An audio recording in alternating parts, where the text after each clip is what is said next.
প্রাচীনকাল থেকে আধুনিক ইসলামিক সভ্যতার কেন্দ্র মধ্য এশিয়ার দেশ উজবেকিস্তান যুগে যুগে মুসলিম ইতিহাসের গুরুত্বপূর্ণ ব্যক্তিদের পদচারণায় আলোকিত হয়েছে এই দেশ। কালের বিবর্তনে আজও মুসলিম সভ্যতার ঐতিহ্যের ধারক উজবেকিস্তান।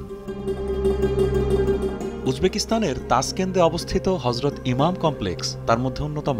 হজরত ইমামের প্রকৃত নাম আবু বাকার মুহাম্মদ কাফফাল শাসি, যিনি ছিলেন একাধারে বিজ্ঞানী, কুরআন হাদিসের গবেষক, কবি এবং শিল্পী। তার সমাধির উপর নির্মিত অনন্য সুন্দর এই স্থাপনা। ইমাম কমপ্লেক্সের ভিতরে আছে সপ্তম শতাব্দীতে সংকলিত কোরআন। ইসলামের তৃতীয় খলিফা হজরত উসমান রাদিয়াল্লাহু তাআলা আনহু তার শাসনামলে বিভিন্ন অঞ্চলে কোরআন পাঠে ভিন্নতা লক্ষ্য করেন এবং একটি নির্ভুল সংস্করণ তৈরির উদ্যোগ নেন। হজরত হাফসা রাদিয়াল্লাহু তাআলা আনহুয়ের কাছে সংরক্ষিত কোরআনের কপিকে মূল ধরে অত্যন্ত সতর্কতার সঙ্গে হরিণের চামড়ায় খোদাই করে সংকলন করেন ৬টি কপি এবং পাঠিয়ে দেন মুসলিম সাম্রাজ্যের বিভিন্ন অঞ্চলে। সেই ৬ কপির মধ্যেই হজরত উসমান রাদিয়াল্লাহু তাআলা আনহু নিজের ব্যবহারের জন্য যেটি রাখেন সেটি এই কোরআন।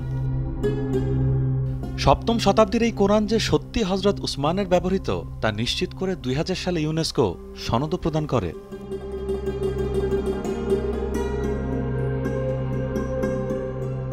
প্রজন্ম থেকে প্রজন্ম বিভিন্ন দেশ আর অঞ্চল ঘুরে তৈমুরলং মুসলিমদের এই অমূল্য সম্পদ উজবেকিস্তানে নিয়ে আসেন। মাঝে সোভিয়েত জিম্মায় গেলেও অবশেষে উজবেকিস্তান সরকারের হাতে আসে ঐতিহাসিক এই গ্রন্থ।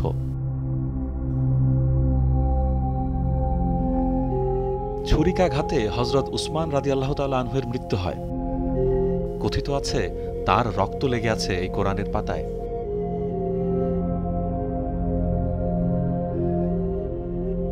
কুফিক হরফে লেখা এই কোরআনে মোট পৃষ্ঠা ৩৩৮, যার প্রতিটি পৃষ্ঠা লম্বায় ৫২ সেন্টিমিটার এবং চওড়ায় ৬৮ সেন্টিমিটার। গোটা বিশ্বের নানা প্রান্ত থেকে অগণিত মানুষ উজবেকিস্তানের তাসকেন্দের হজরত ইমাম কমপ্লেক্সে ছুটে আসেন ইসলামের তৃতীয় খলিফা হজরত উসমান রাদিয়াল্লাহু তাআলা আনহুর স্মৃতি বিজড়িত এই কোরআন এক নজর দেখতে।